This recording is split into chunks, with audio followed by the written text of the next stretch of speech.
concrètes. Je vais vous poser des questions vraiment simples avec des réponses, si c'est possible, courtes. La première, lorsqu'aujourd'hui on parle du monde arabo-musulman, ça vous dit quelque chose ou c'est une notion complètement aberrante? Alors ça aussi, c'est une question qui est liée à ce que nous venons de dire.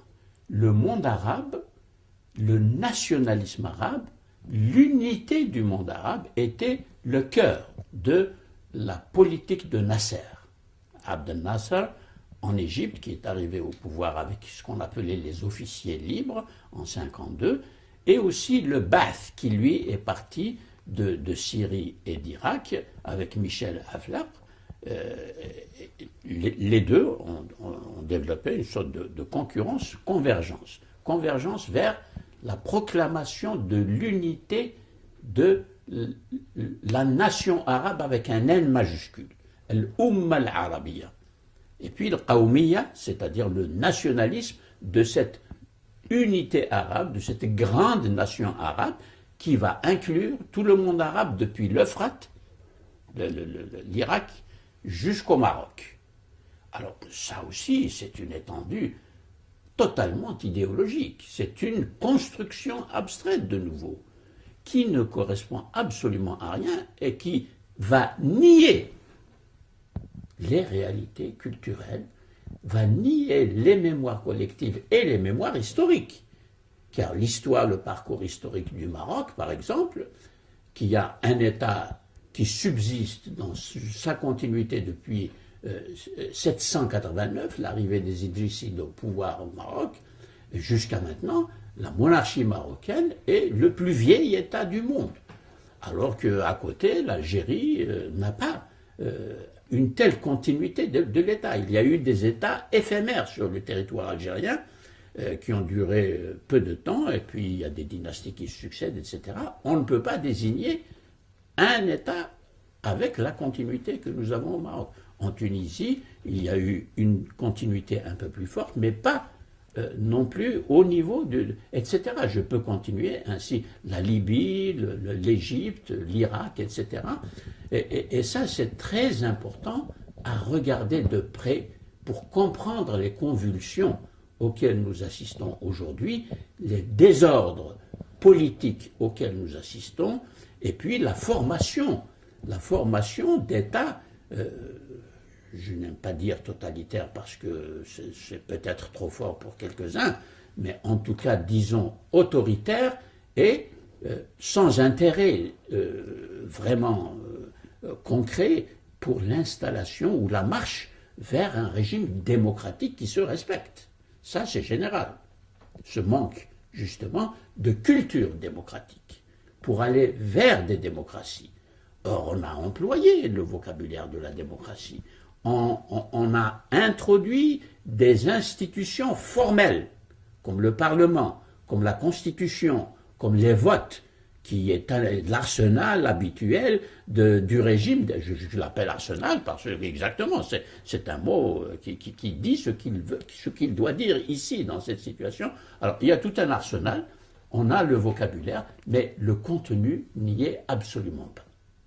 Et aujourd'hui, hélas, moins que jamais, sauf quelques progrès réels que l'on constate dans certains pays où la démocratie est en train de balbutier et on voit quelques jalons se poser. Je n'ose pas donner de nom là parce que les autres seraient jaloux.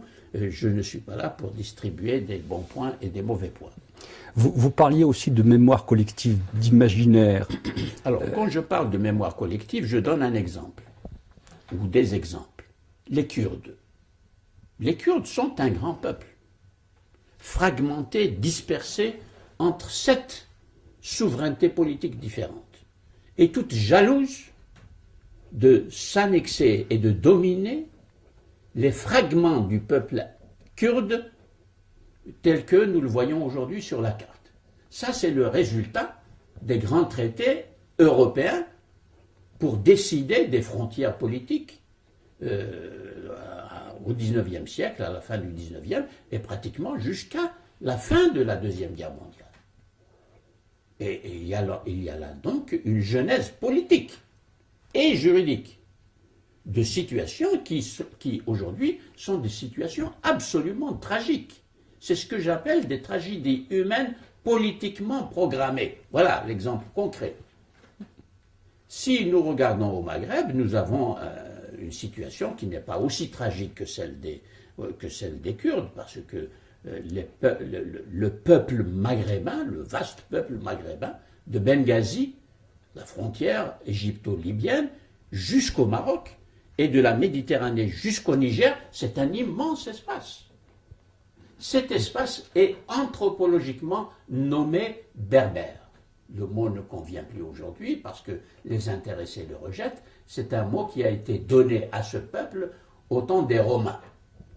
Parce que barbaroi, ça veut dire des gens qui baragouinent une langue que les Romains, évidemment, ne comprenaient pas. Les Arabes ont repris le mot et l'ont gardé. Ibn Khaldoun, dans sa grande histoire, il l'a intitulé Tarikh al-Barbar, en arabe. Histoire des Berbères. Ibn Khaldoun. 14e siècle. Il est mort en 1406. Donc, il y a là quand même une réalité anthropologique, culturelle, historique, extrêmement importante. Et non, nous allons l'effacer. On n'en parle pas du tout. À l'école, par exemple, on n'en parlera pas. Silence absolu. Alors qu'il y a des millions de citoyens algériens et marocains, moins en Tunisie, pour des raisons historiques, quelques-uns en Libye encore aujourd'hui, dans le Jebel Nafoussa. Eh bien, tout ça, on va l'effacer.